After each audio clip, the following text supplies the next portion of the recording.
Here we are in Hornchurch, and Gary's giving in the finishing touches to sweeping in the easy joint. This is Raj Green Rumbled. Very nice, makes all the difference when it's wet. Wonder if the gentleman's gonna want it sealed.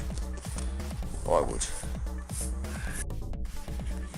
Here we are. We've just swept in the lower level of this 3-tier patio.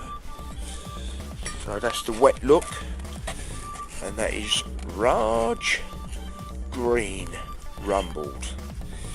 So it was pretty spectacular. We've put a jet black easy joint in there, swept it in, so she's looking gorgeous, and ploughing through this.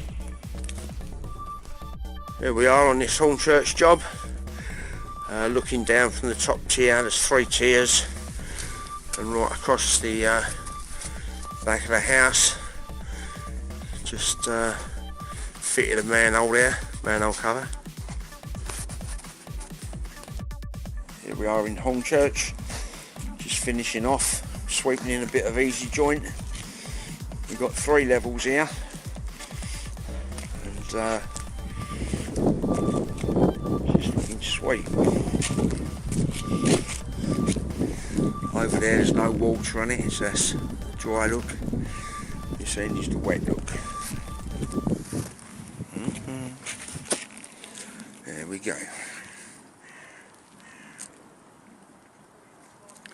There's the easy joint. Here we are in Hornchurch, little 3-tier patio, about 300 ball nose here, including the steps. We put a joint in between every ball nose, very time consuming, but we've got there, and she's looking lovely.